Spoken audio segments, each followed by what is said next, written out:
From the Library of Congress in Washington, D.C.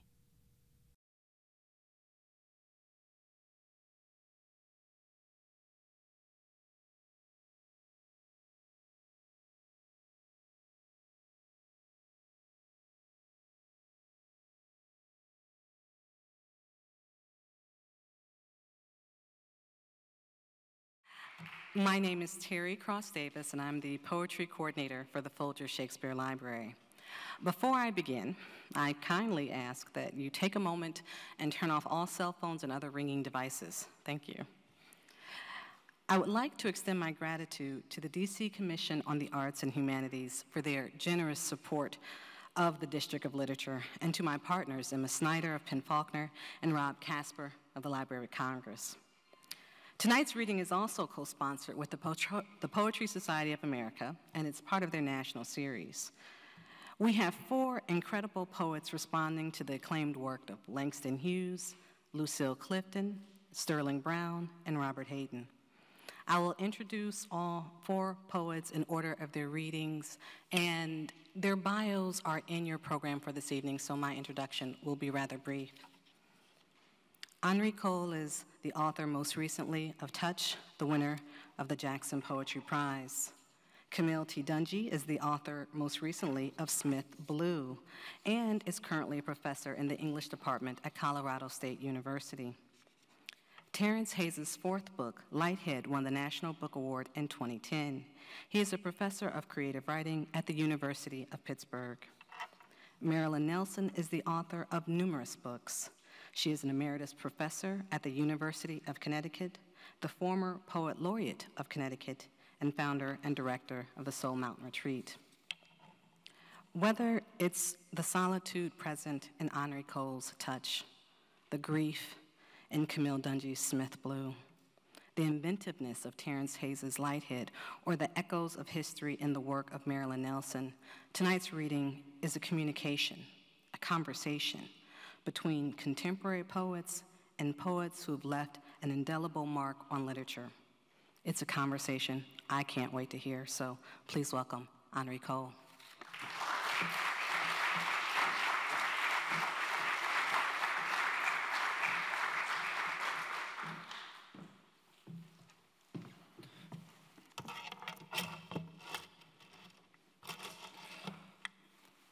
So I think to introduce myself, I'm going to read 2 poems of my own, and then I'll read Langston Hughes.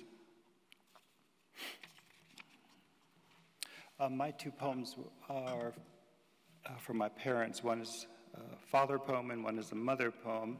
My father grew up in the sand hills of North Carolina, where his parents were tenant farmers. They grew peaches and tobacco there.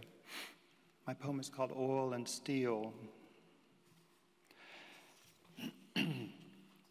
My father lived in a dirty dish mausoleum, watching a portable black and white television, reading the Encyclopedia Britannica, which he preferred to modern fiction. One by one, his schnauzers died of liver disease, except the one that guarded his corpse, found holding a tumbler of Bushmills. Dead is dead, he would say, an anti-preacher. I took a plaid shirt from the bedroom closet and some motor oil, my inheritance.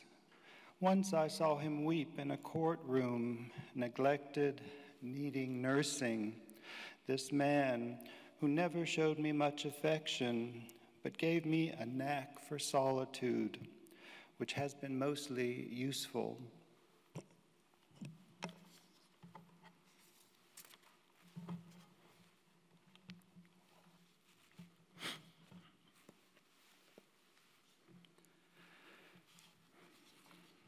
So I first read Langston Hughes in 1976 when I was in college and taking a course on the Harlem Renaissance. Looking back from middle age, oh God, all those years, I'm not even going to count them up. I see now that Hughes and I have some things in common. He was raised in the South and had a lonely childhood. He was a dreamy boy and a model student. His father left his mother to make his own life. He was a homosexual. His poems are drawn immediately from his life, and the sadness in them is smoothed over by charm and humor. And he liked his poems to have a scorpion sting in their tails. Langston Hughes said that he made up his mind to be a poet when he was 14 and in the 8th grade and just starting out at a new school in Illinois. The students were electing the class officers, president, vice president, sergeant of arms, secretary, etc. This was 1916, and there were only 2 not white children in the class, and of course they weren't elected officers. But when they got to the bottom of the list, they still needed a class poet. And of course there's an assumption among white people that Negroes, as Langston Hughes called himself, can all sing and dance and have rhythm. And since a good poem has to have rhythm, he was elected the class poet by unanimous proclamation of his 8th grade classmates, and the future direction of his life was set. Though, as he said of himself, quote, "I am one colored person who can't carry a tune or dance."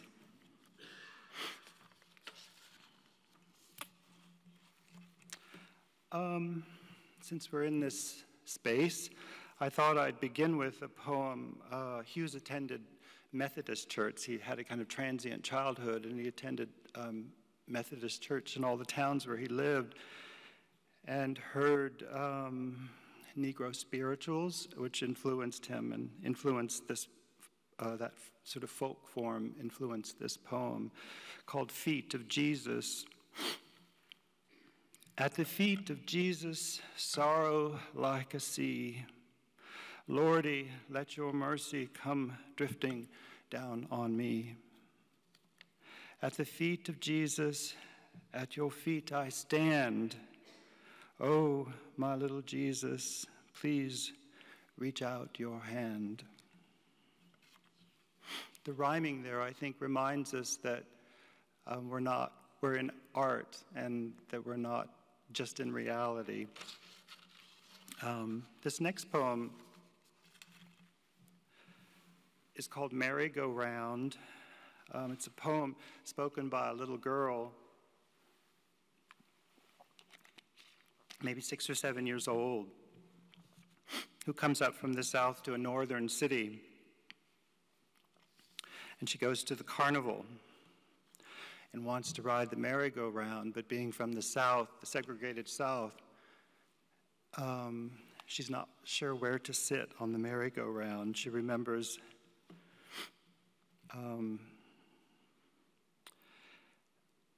well, the poem will explicate itself. Merry-go-round, and there's an epigraph, colored child at carnival. Where is the Jim Crow section on this merry-go-round, mister? 'Cause I want to ride. White and colored can't sit side by side. Down south on the train, there's a Jim Crow car. On the bus, we're put in the back, but there ain't no back to a merry-go-round.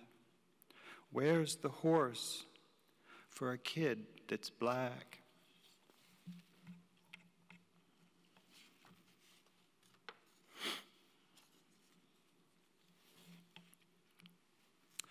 Oh, this is a famous poem called The Negro Speaks of Rivers. It's really one of his earliest poems. He wrote it right after finishing high school, and he was on a train traveling to visit his father, who lived in Mexico, and he was just outside of St. Louis and crossing the Mississippi, and he looked at this great muddy river, and he began to think about what the river had meant to black people, and how his own history was linked up to this river. And he remembered his grandmother saying that it was the worst fate for a slave to be sold down this river in slavery time. And he also remembered Abraham Lincoln. Abe Lincoln appears in the poem, who had taken a boat trip, a raft trip, down to New Orleans, and had seen there an auction, a slave auction, which had really marked him. And of course, many years later, he would sign the Emancipation Proclamation Act. The Negro speaks of rivers. I've known rivers ancient as the world and older than the flow of human blood in human veins. My soul has grown deep like the rivers. I bathed in the Euphrates when dawns were young. I built my hut near the Congo, and it lulled me to sleep. I looked upon the Nile and raised the pyramids above it.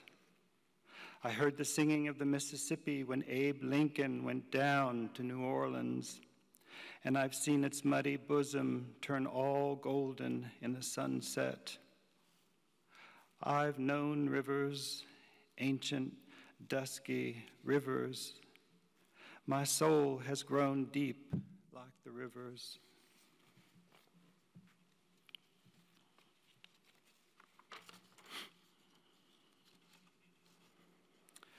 Oh, this is probably the shortest poem he ever wrote. It's a kind of a different vision of the river, called Suicide Note. It's almost a haiku, really. The calm, cool face of the river asked me for a kiss.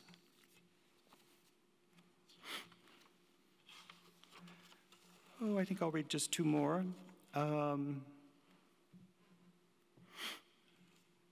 Many of Langston Hughes's poems are about working people, both black and white, trying to get ahead in the world.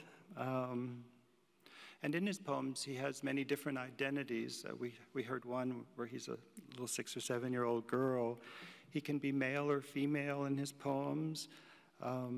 He can be upright or he can be delinquent. He can be upper class or lower class. He can be educated or uneducated. This is the mother speaking to her son.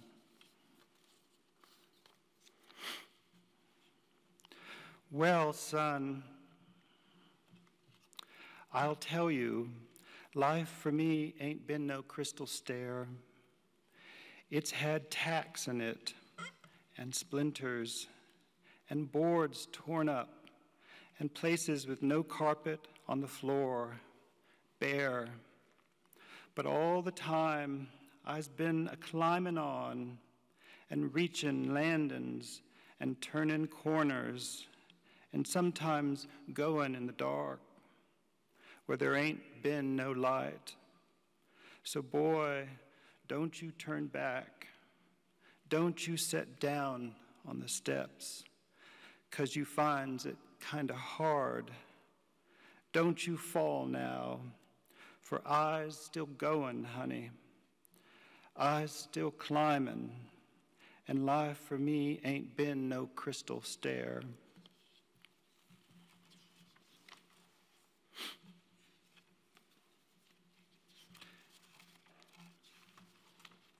And this last poem is called Theme for English B.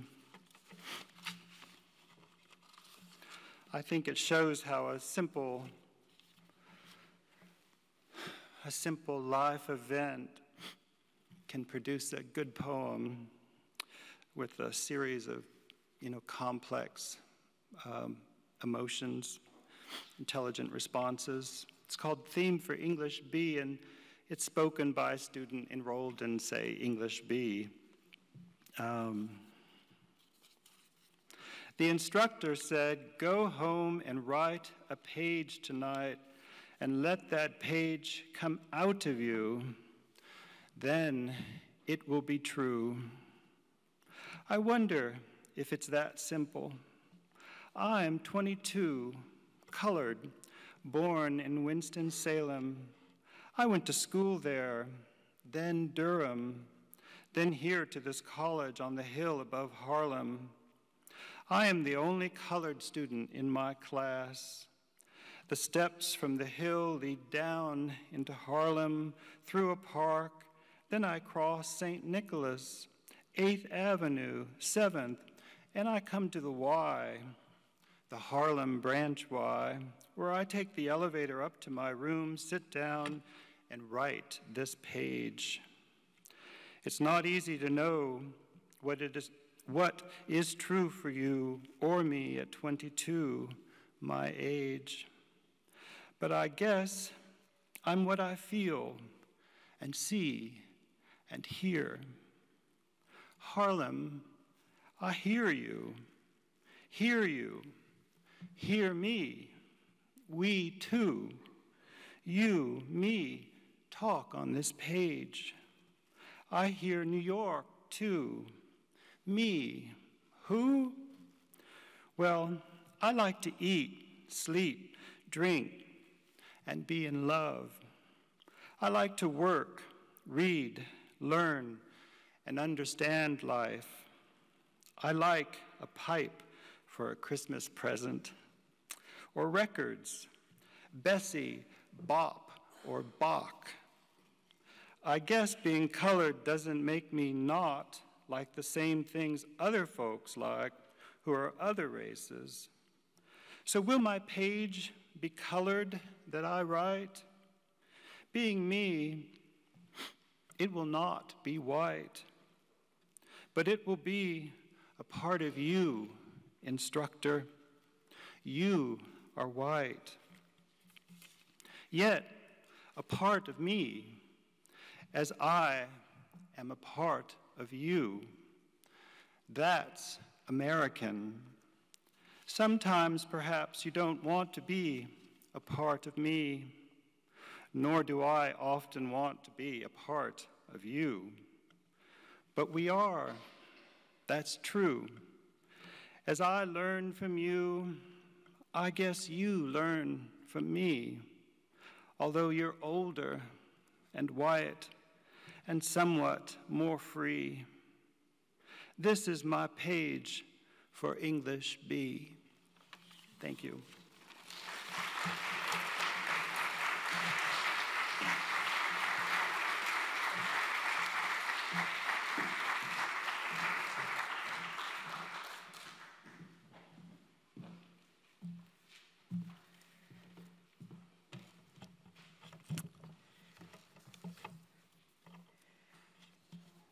My name's Camille Dungy, and I'm here to talk about Lucille Clifton. Study the masters. Like my Aunt Timmy, it was her iron, or one like hers, that smoothed the sheets the master poet slept on. Home or hotel, what matters is he lay himself down on her handiwork and dreamed. She dreamed too. Words, some Cherokee, some Maasai, and some huge and particular as hope. If you had heard her chanting as she ironed, you would understand form and line and discipline and order and America. So this task to talk about Lucille Clifton, who was probably one of the poets who's most deeply influenced my own writing, it's a difficult one. She also happened to be an incredibly prolific writer. This is her collected poems from 1965 to 2010, and it does not include her 18 children book or her groundbreaking memoir, Generations. You hear, I hope, from the poem that I read, that Lucille Clifton is a poet who speaks fiercely about history, about womanhood, about blackness, and about America. In the citation for her 2007 Ruth Lilly Prize, it is stated, "One always feels the looming humanness around Lucille Clifton. There's a way that her work exposed what we need to know about ourselves. She would often say, "I come to comfort the afflicted and to afflict the comforted."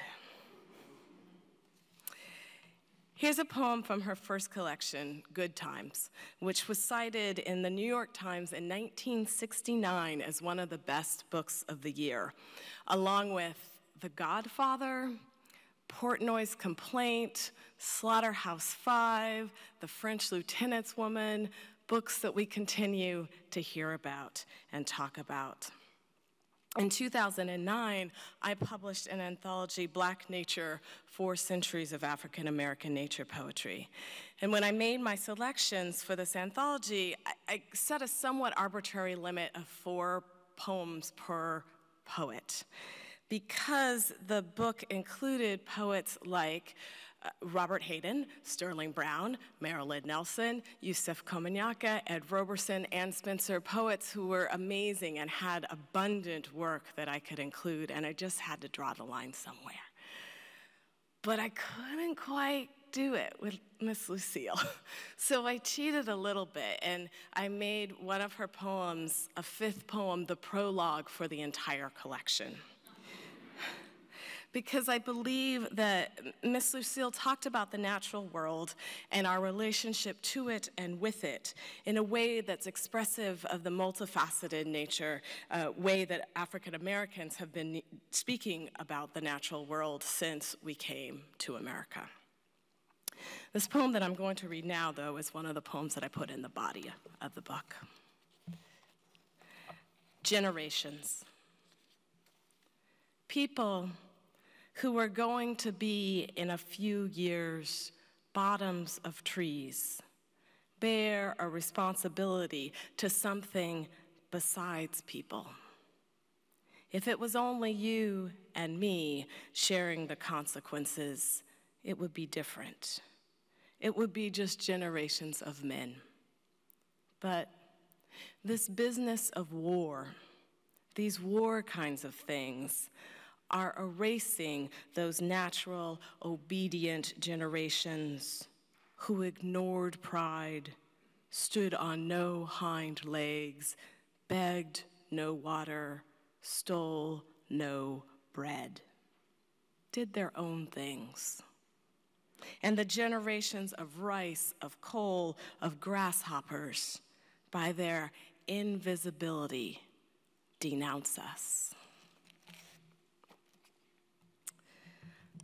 I'm going to read a few of my own poems tonight also and speak a little bit about how Miss Lucille directly affected the way that I think about what poetry can do and how we can do it. This is a recent poem, and it starts with an epigraph from BBC Nature News. 1/5 of animals without backbones could be at risk of extinction, say scientists. Characteristics of life. Ask me if I speak of the snail, and I will tell you I speak for the snail.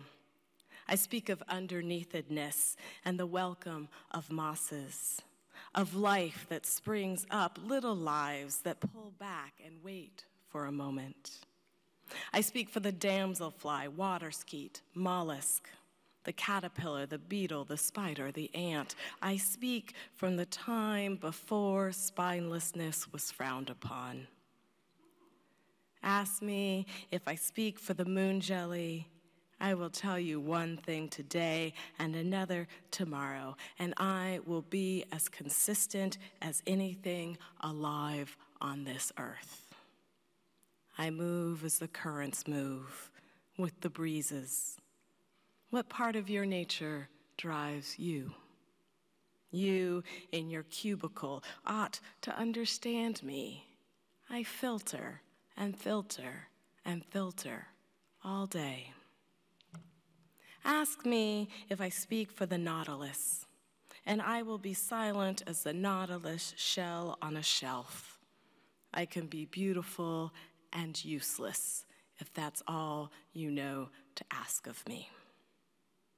Ask me what I know of longing, and I will speak of distances between meadows of night-blooming flowers. I will speak the impossible hope of the firefly. You, with the candle burning and only one chair at your table, must understand such wordless desire. To say it is mindless is missing the point. For Miss Lucille, there were few boundaries. What was human was everything beyond this body. The dead are with us and around us, and she writes in those voices and through those voices with such a multitude of possibilities. Time was no limit in her work. She writes about the past as if it were present today because the past is present today. In my first two books, the first set in the middle of the 20th century and the second set in the middle of the 19th, that is a charge that I took on as well, to be able to directly engage with the past, with the knowledge that it never leaves us. Lucille Clifton also writes about the body, and the body's difficult and also beautiful role as a source for pain and for promise. Reading Miss Lucille, I was encouraged to speak without embarrassment, even in the church, about the body and about history, and to speak through the body about the past and the present and how they will define our future. So this is a poem from my second collection, Suck on the Marrow. Pussy. I was once small as a shell among many shells, black as a cowrie's inner curve. If I allowed the wrist churn and tongue lash to break me, I would be no more than sand, so much grit to wash off, ground to walk upon. Soon enough, they would find a way to burn me up and look right through me. These men, angular as filed teeth, they would convert me to something I would hate to recognize if I let them claim me that small and that expensive as their own. And so I made myself a stronger thing, a taut flash of muscle-wrapped bone. I am lean and quiet, common as a mouser. These fools believe they own me because I paw through their houses and eat what they can't stand. I am accused of tending the past, Clifton says in one poem, as if I made it, as if I sculpted it with my own hands. I did not.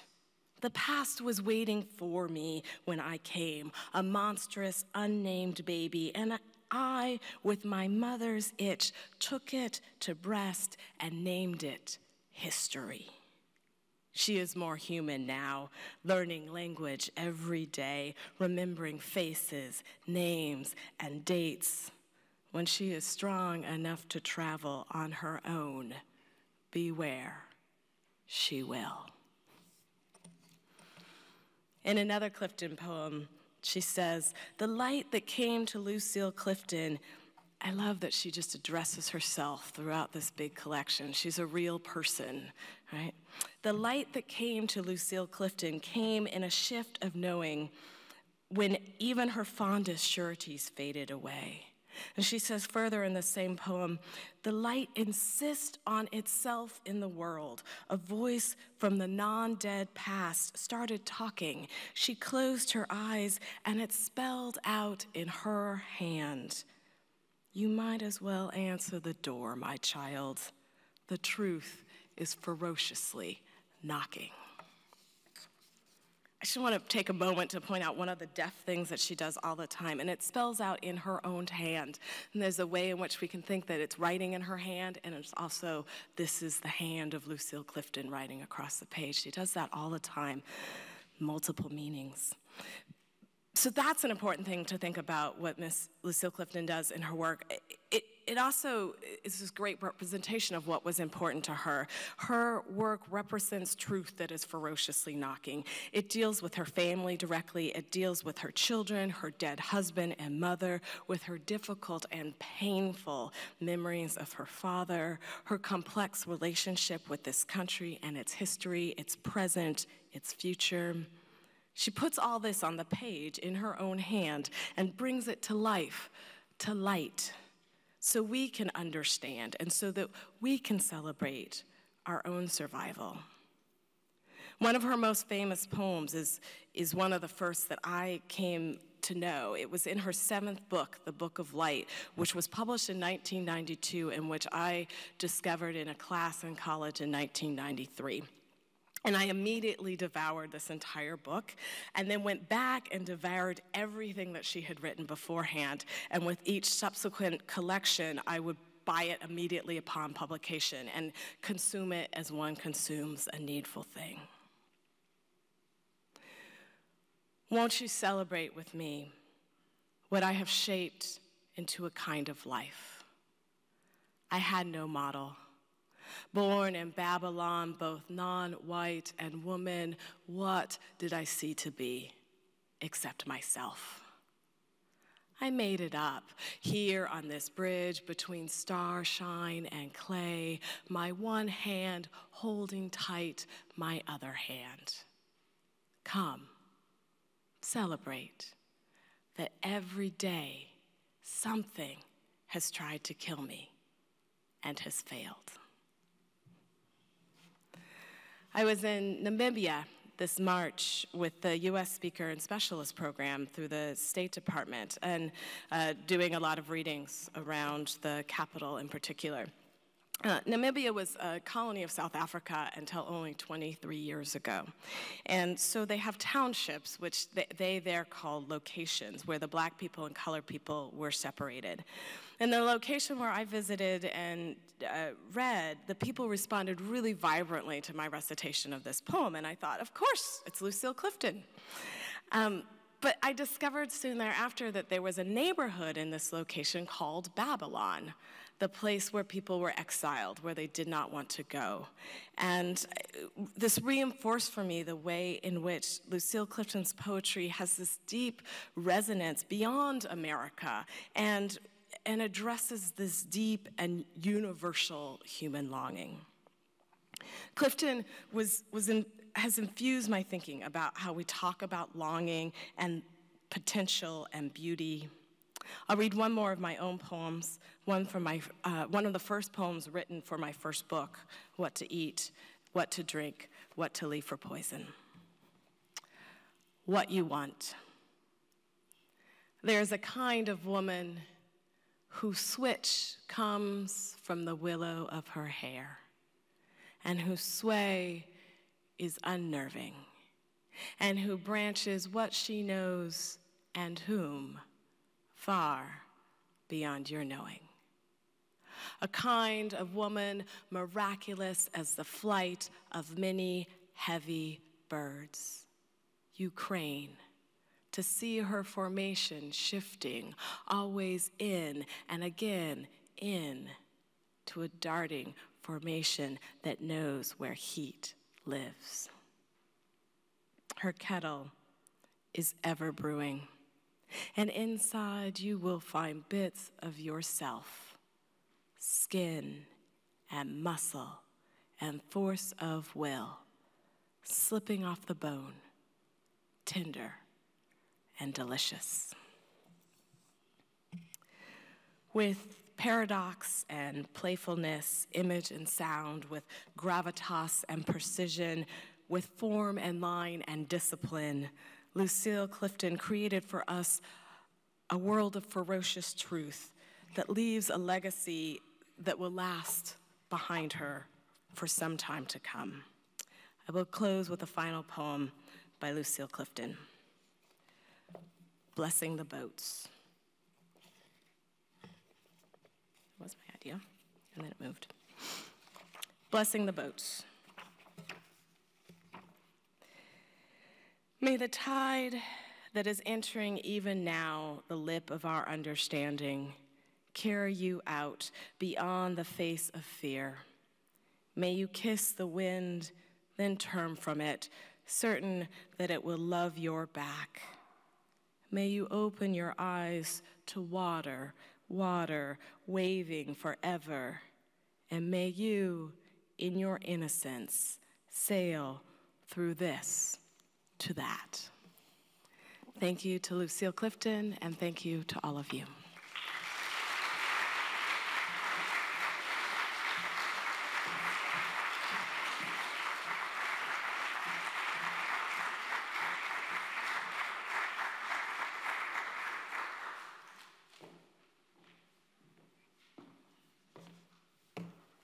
How y'all doing? Good, good. So, just morning, of course, I was in the air when this happened. There was a panel on Sterling Brown. So I hope y'all went to that. You should have gone to it. Maybe there'll be some audio of it. And it makes sense that there would be a panel for Sterling Brown among the poets, the four poets we're discussing, because, you know, he taught Lucille Clifton and Baraka, Toni Morrison. I think he was at Howard 40 years. I know there's experts in the audience. And I only found out about him because my wife graduated from Howard. And so years after he was gone, you know, people still talk about him. And sort of the question is always, and maybe this came up this morning, you know, he is the DC Poet Laureate, but he is a fine blues poet. And we think, you know, do people have the same interest, or do we just have room for one blues poet? Do we think it's Langston and no one else? And so, like flavors, it's a different kind of flavor of blues poet. And what I personally appreciate in Sterling Brown is the bite, is what I would call it. I was thinking about, what would I call this? So sometimes it's a nibble, you know, like a kind of tug, and then sometimes there's blood after the bite. And so between those two poles is what I was thinking about. So I just have, you know, 4 poems, 2 from him and 2 from me. And you can get a lot of mileage out of that. But as I said, all the other complexities are addressed. You could really pretty much stand on any corner, especially near Howard, and somebody could tell you more than I can about Sterling Brown. I will say this, though. So, you know, he is anthologized. He was in the Norton anthology that I got in college, and I read who I was supposed to read, and I saw him. And I thought, yeah, blues poet, I want music, is what I thought when I would see it. And then I heard him. And maybe this has something to do with what is the real power, if once you hear that voice. And I think that is, if I'm correct, that's how Michael Harper, who was one of his big advocates, first heard him. I think he was walking at some retreat in the 60s, and somebody was piping through the PC, Sterling Brown, and he was like, who was that? And so similarly, I had that effect. He had that impact on me. It's just a voice that carries. I don't know who else sounds that good, really. Anyway, so you can find him, Google him, and then he'll show up. So anyway, so I'm going to read this poem. This is one of his well-known poems, Strong Men. He does like long poems, hence the only, you know, you're going to get 4 of them. And he starts with a quote from Carl Sandburg, the young men keep coming on, the strong men keep coming on, and then he just opens it up. Strong men, Sterling Brown. So this is the bite that leaves blood, I think.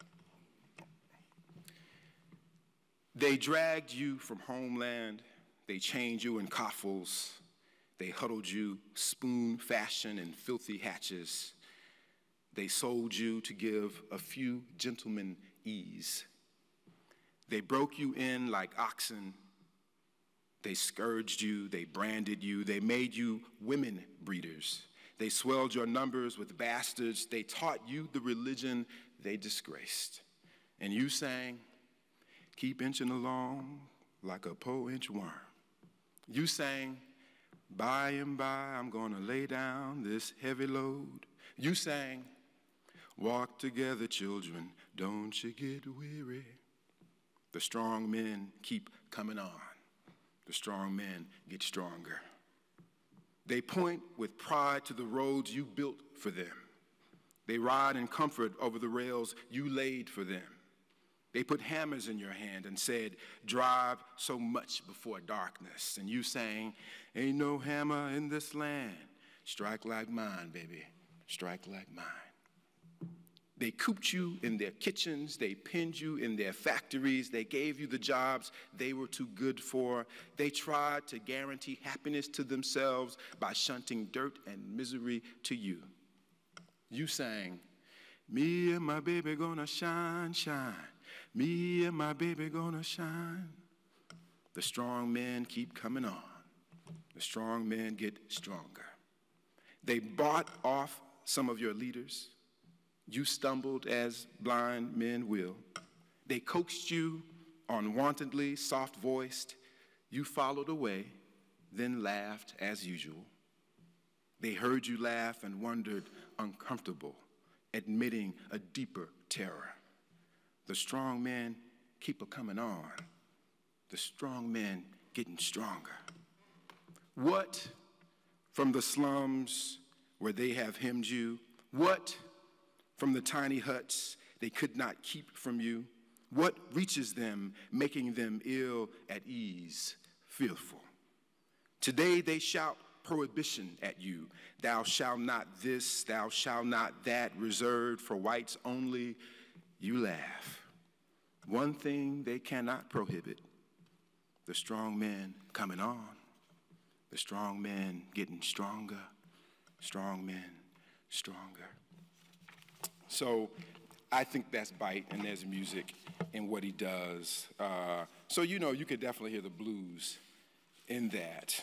And he's funny. You'll see in the next poem. He's funny, too.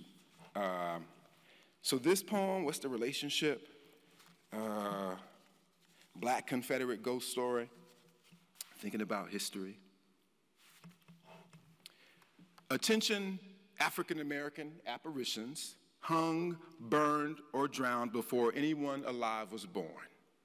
Please make a mortifying midnight appearance before the handyman standing on my porch this morning with a beard as wild as Walt Whitman's. Except he is the anti-Whitman, this white man with Confederate pins littering his denim cap and jacket. And by mortify, dear ghost, I mean scare the shit out of him. I wish I was as tolerant as Walt Whitman, waltzing across a battlefield like a song covering a cry of distress, but I want to be a storm covering a Confederate parade. The handyman's insistence that there were brigades of black Confederates is as oxymoronic as terms like Civil War, free slave. It is the opposite of history. Goodbye plantations doused in Sherman's fire and homely, lonesome women weeping over blue and gray bodies. Goodbye colored ghosts. You could have headed north if there was a south to flee. In Louisiana, north still begins with Mississippi. East is Alabama. West is Texas, and here is this fool telling me there were blacks who fought to preserve slavery. Goodbye, slavery. Hello, black accomplices and accomplished blacks. Hello, Robert E. Lee bobblehead doll on the handyman's dashboard whistling Dixie across our post-racial country. Last night, I watched several hours of television and saw no blacks. NASDAQ, NASCAR, nada black. I wish there were more ghost stories about lynched Negroes haunting the mobs that lynched them. Do I believe no one among us was alive between 1861 and 1865? I do and I don't. We all have somewhere to go, and we are probably already there. I know only one ghost story featuring a brother in Carrollton, Alabama, dragged to the center of town in a storm for a crime he didn't commit. As he was hung, lightning struck a window on the courthouse he's been haunting ever since. Attention, apparitions. This is a solicitation very much like a prayer. Your presence is requested tonight when this man is polishing his Civil War relics and singing good old rebel soldier to himself. Hello, sliding chairs. Hello, vicious, whispering shadows. I'm a reasonable man, but I want to be as inexplicable as something hanging a dozen feet in the air. So that's me trying to bite a little bit. So then there's this, I mean, what is it in the blues that seems to me of interest is kind of like, the mythological, the strong man, the black man, the big figure. So there is a dimension of the blues that's just very much about praise, and then there's a dimension of the blues that's very much about teasing and poking. So this poem, Sporting Beasley, is a poem where he's having a little fun with a figure. Good glory, give a look at Sporting Beasley strutting, oh my Lord. Top hat cocked one side of his bulldog head, striped fur in hand, and in his buttonhole a red carnation. Prince Albert coat, form-fitting, corset-like, vest snugly filled, gray morning trousers, spotless and full-flowing, white spats and a cane. Step it, Mr. Beasley, oh, step it till the sun goes down. Forget the snippety clerks you wait upon.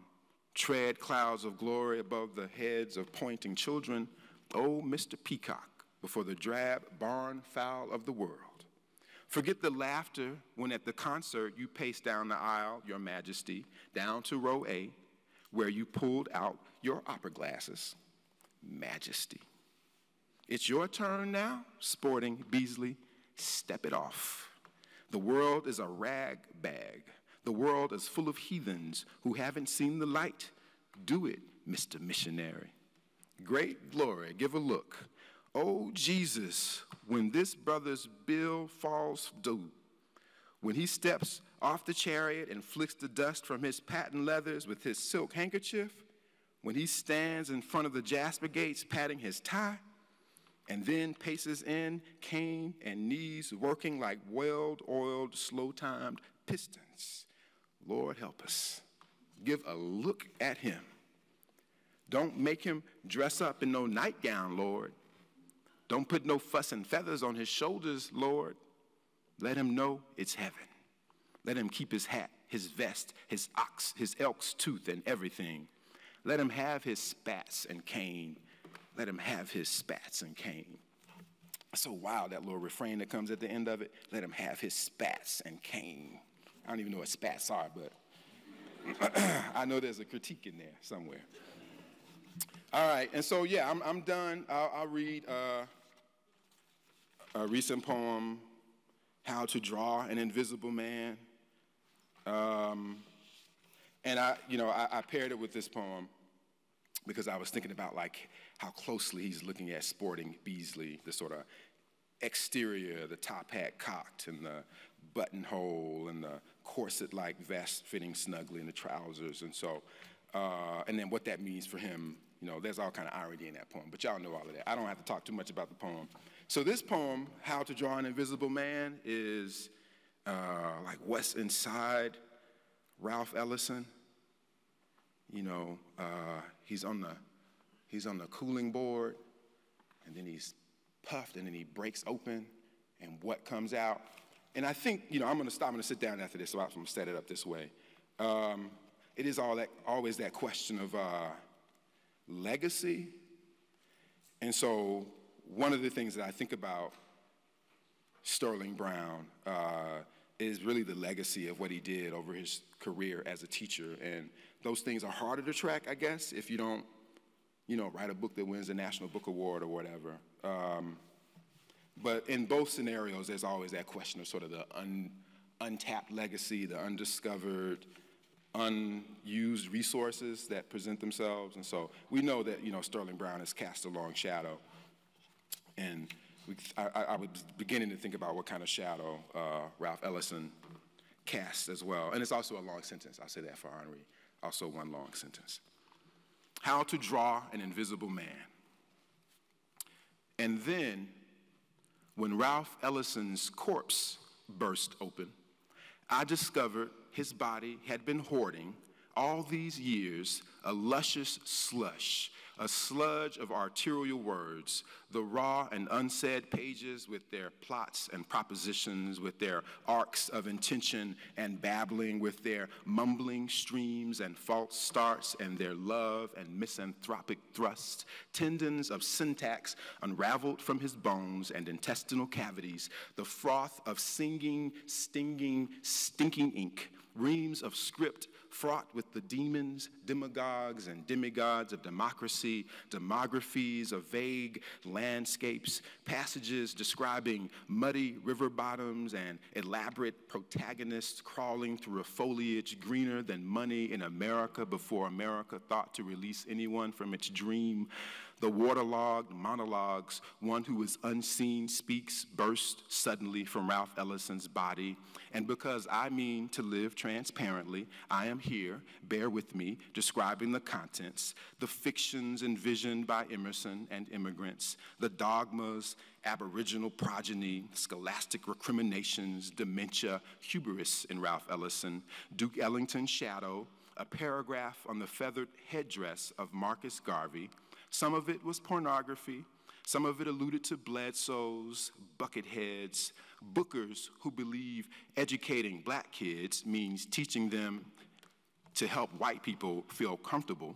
Some of it outlined the perks of invisibility, how we are obliged to eschew the zoo, the farm animals. It had something to do with captivity.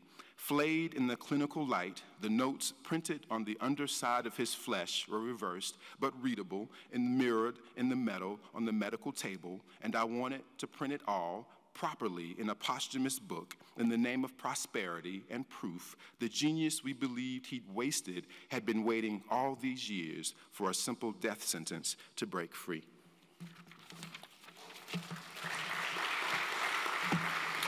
Thank you.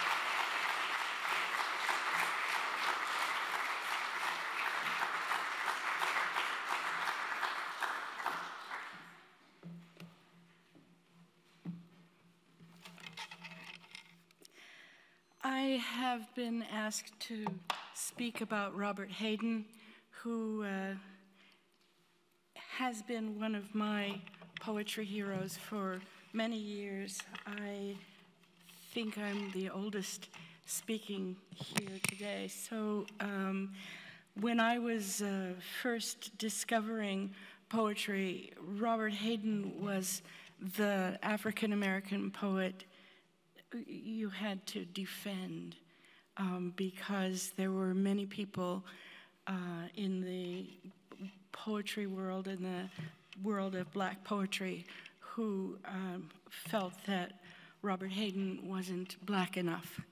And he didn't speak, I think he didn't defend himself strongly enough. So even at his death, we were a group of black poets in Michigan for a Robert Hayden conference as he was dying. So we, I think, sort of prayed him over, but praying him over also meant defending him from his detractors. Hayden was a poet with an extraordinarily wide range of interests, with the ability to create many voices, many moods. In some ways, his poetry is a kind of ventriloquism. He engaged with history, as is our tradition. I think it is our tradition as African-American poets to keep revisiting the history, what brought us here, what created us. We can't free ourselves from it. Hayden engages with that history, but on a very large scale, I think. He was the first black poet I read who had the ambition to write masterpieces, big, sprawling poems. that's, I think, what captured me. Unfortunately, because he wrote masterpieces, people don't read masterpieces. They skip over to the shorter poems. And I think Hayden is known more often for shorter anthology pieces, Those Winter Sundays being one of them, The Whipping being one, Frederick Douglass. I like the longer poems, but I tried to, my sister's always accusing me of being a good soldier. I was told 15 minutes. I am going to read a little bit of Middle Passage and then a couple of other Hayden poems. I'm going to read the first section of Middle Passage, which I remember as a poem which absolutely blew off the top of my head when I was about 18. What I love about it, again, I'm only reading the first part of it. What I love about it is his creation of voices, of all of these different voices. There's a kind of respectful ventriloquism in this voice, which I don't think anybody else does. So this is Middle Passage, section 1.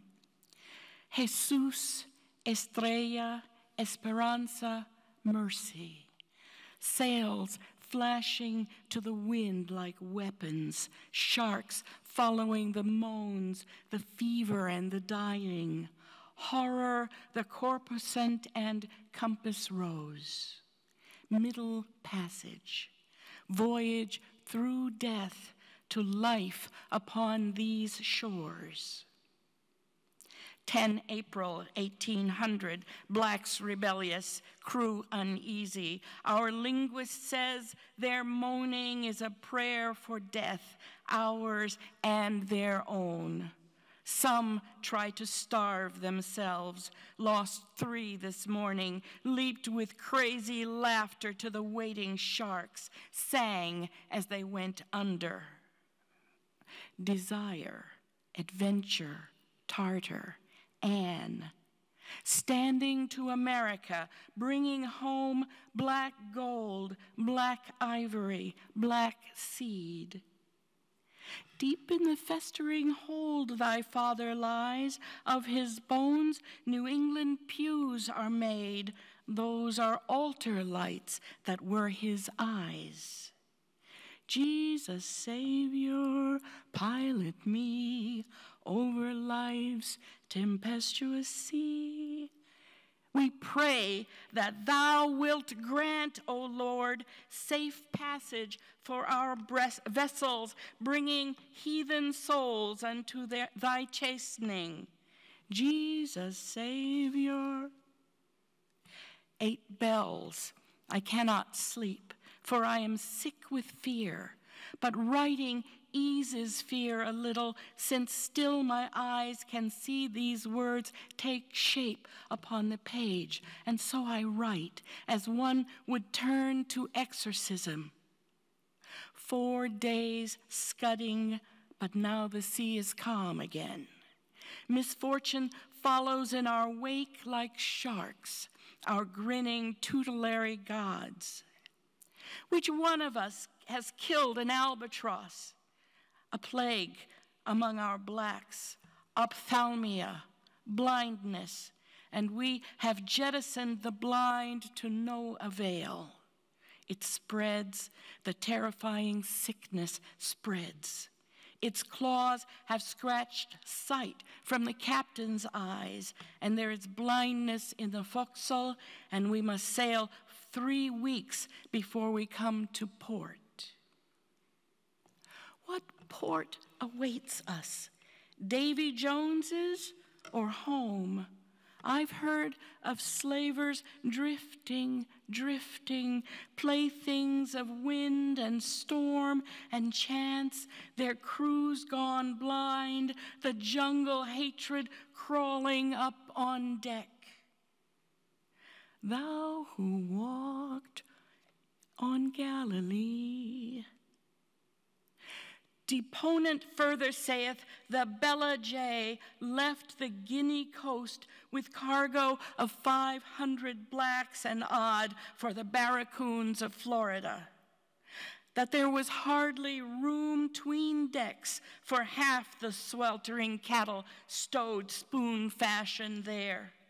That some went mad of thirst and tore their flesh and sucked the blood. That crew and captain lusted with the comeliest of the savage girls kept naked in the cabins.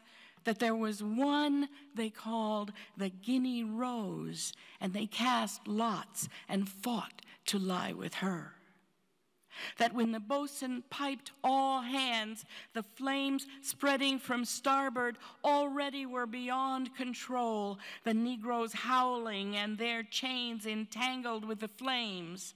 That the burning blacks could not be reached, that the crew abandoned ship, leaving their shrieking negresses behind, that the captain perished drunken with the wenches. Further deponent saith not, Pilot, oh, pilot me. That's the first half, the first section of Middle Passage. I suppose what bothered the world of black poetry in the 60s and early 70s was the fact that Hayden presented these words without attacking them, presented them quotes from journals of slavers. I'm not sure. It always hurt me. I was always hurting for him. As I said, his range was very wide. His voices very varied. Some of my favorite Hayden poems, which I think were too long to read here, The Snow Lantern, about the exploration of the Arctic. This one is called American Journal. Here, as an outsider, as an alien, I think Hayden was very strongly aware of his alienation from all sections of American society, both from white society and from African American society. And I think this is something he felt for most of his life. Here in this poem, he takes the point of view of someone who is the ultimate alien in America, to look at America from the point of view of the outsider. I think this poem has some similarities with the first slave narratives, Gustavus Vasa or Elaudo Equiano narrative, in which we are shown America through the eyes of a visitor. Here, the visitor is an extraterrestrian. This is American Journal. Here among them, the Americans, the baffling multi-people, extremes and variations, their noise, restlessness, their almost frightening energy.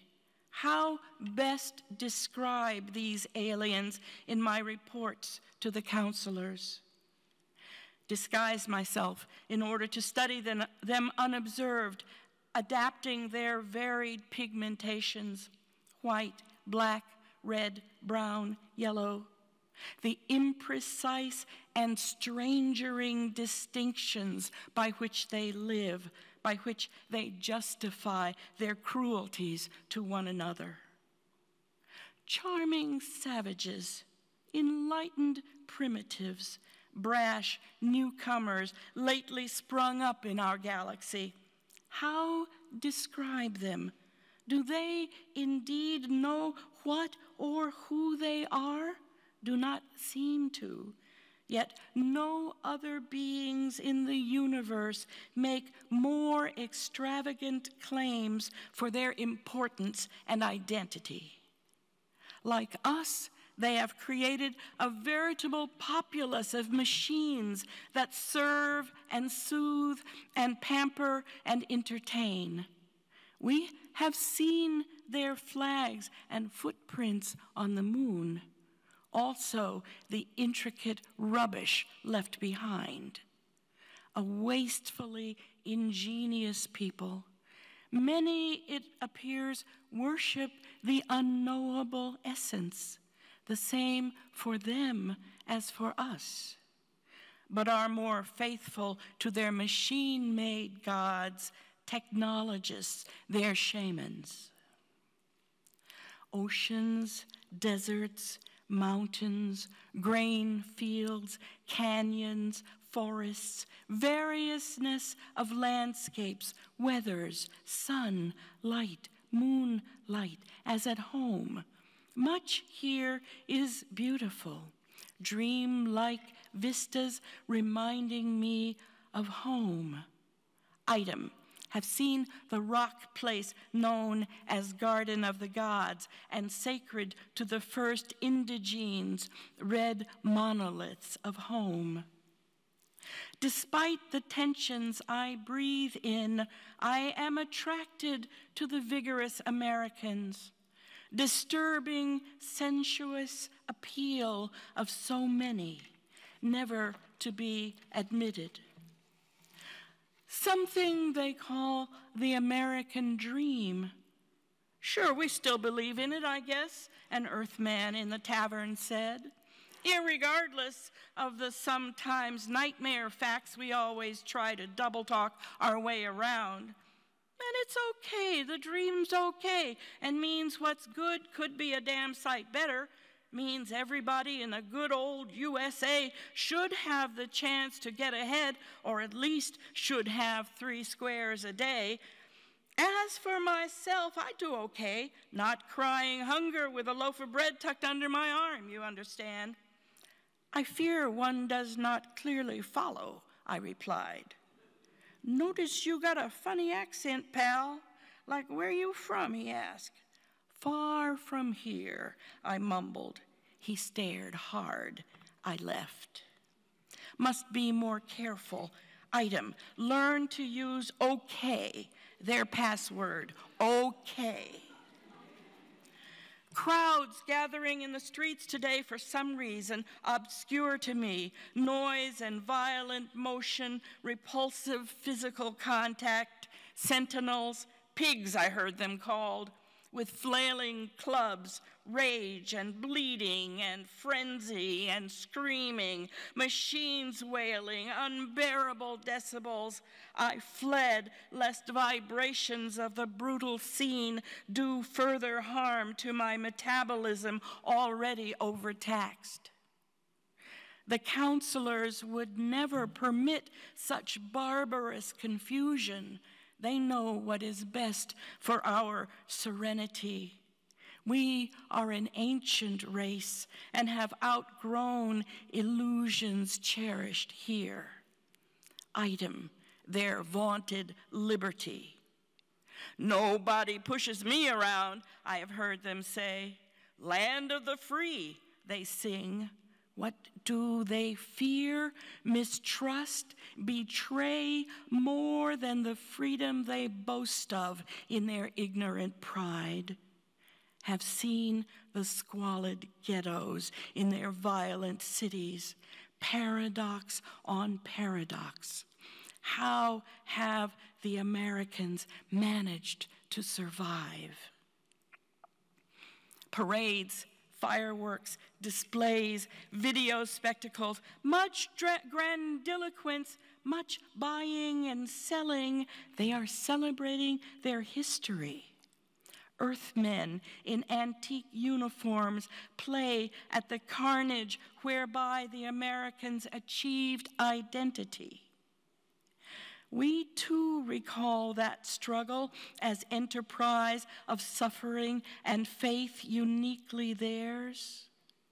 Blonde Miss Teenage America waving from a red, white, and blue flower float as the goddess of liberty.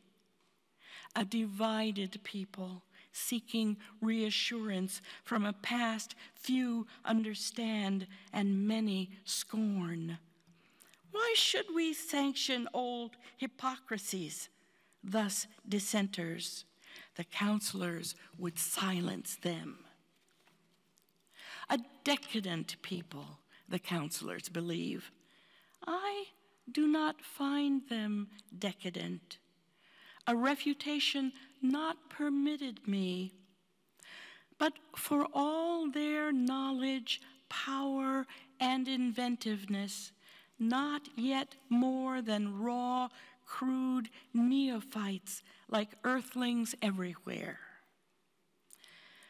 Though I have easily passed for an American in banker's gray, afro and dashiki, long hair and jeans, hard hat, yarmulke, miniskirt, describe in some detail for the amusement of the counselors, and though my skill in mimicry is impeccable, as indeed the counselors are aware, something eludes me, some constant amid the variables defies analysis and imitation. Will I be judged incompetent? America, as much a problem in metaphysics as it is a nation, earthly entity, an iota in our galaxy, an organism that changes even as I examine it. Fact and fantasy never twice the same, so many variables. Exert greater caution. Twice have aroused suspicion, return to the ship until rumors of humanoids from outer space, so their scoffing media voices termed us, had been laughed away. My crew and I laughed too, of course. Confess, I am curiously drawn, unmentionable, to the Americans. Doubt I could exist among them for long, however. Psychic demands far too severe, much violence, much that repels. I am attracted nonetheless. Their variousness, their ingenuity, their élan vital, and that something, essence, quiddity, I cannot penetrate or name. I think this love-hate relationship with America experienced by this alien was the love-hate relationship experienced by Hayden in many of his poems, Hayden was a follower of a Baha'i faith, and in some ways I think that has hampered his readership. It's limited his readership because he often writes of the creation of Baha'i, the Baha'i prophet, and the history of the religion. The fact that he was a Baha'i, that the primary tenet of the Baha'i faith is racial and gender equality, was, I think, the reason Hayden fell into disfavor with black readers in the 60s and 70s. He could have explained, I think I don't know why he didn't explain more clearly what he was about. His opus is rather small. A lot of poems he published in little books didn't get reprinted in his selected poems. And I'd like to read one that appeared in a book published in 1970, but was not reprinted. See, I brought only Xeroxes and I didn't write the title of this. This, I think, is a poem describing who Robert Hayden was, what his deepest faith was, his hope that although we are divided, we can recognize our common humanity. That was central to Robert Hayden. As the Gook woman howls for her boy in the smoldering, as the expendable, clean-cut boys from decent American homes are slashing off enemy ears for keepsakes, as the victories are tallied up with flag-draped coffins, plastic body bags, what can I say but this? We must not be frightened nor cajoled into accepting evil as deliverance from evil. We must go on struggling to be human, though monsters of abstraction police and threaten us. Reclaim now renew the vision of a human world where godliness is possible, and man is neither gook, nigger, honky, wop, nor kike, but man permitted to be man. That was published in 1970. I was so overwhelmed reading Robert Hayden to find 15 poems that I felt humble and didn't feel like reading any of my own poems at all. So I'm going to read two very small poems of my own. The first one, picking up the middle passage, our history, which we have to keep visiting. This is, it's taken from the life of Venture Smith, who was captured in West Africa as a boy, brought to North America, served for 30 years in slavery here, and then purchased his freedom, and then he purchased his children, his wife, and then he went into the freedom business, buying people in order to free them. He published a book of his, he published a memoir. He dictated it. It was published, it was one of the first books published in Connecticut. It was published in 1798. And this is taken from his description of the Middle Passage. He was making the Middle Passage in 1738. The poem is called A Voyage by Sea. 11 months on the charming Susanna, an ordinary passage, but smallpox amuck in the hold set 60 people free. The sea gulped them down in a boil of grins and fins, men and women tossed like offal to the sharks. Discharge, excretion, diarrhea, spew, oozing, pustular, nausea, vomit, snot. Brought from Africa, they were to be sold to the New World as fuel for the grinding machines of history. festering, sticky, shit-smeared, mucus, pus, pissed on, menstruating, sweaty, stinking, dazed and erased en route before they were renamed by whim. Who were those anonymous, generic slaves, graveless as garbage, splashed to the greedy waves?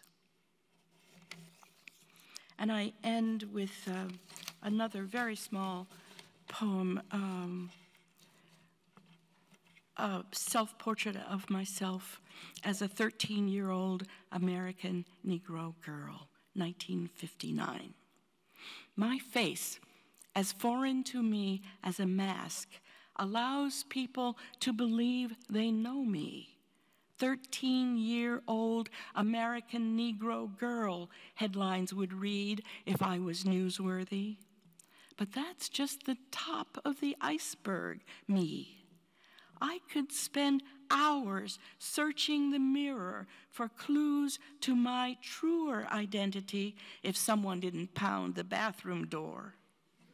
You can't see what the mirror doesn't show.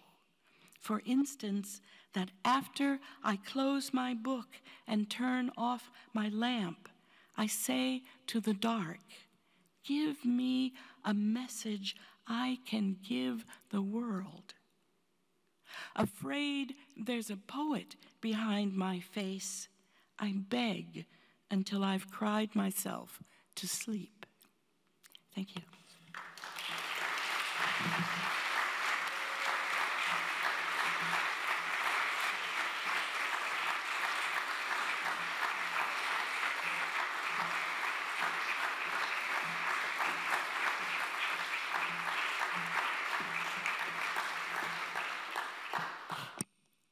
Thank you again to Henri Cole, Camille Dungy, Terrance Hayes, and Marilyn Nelson, and thank you for coming out this late afternoon, early evening.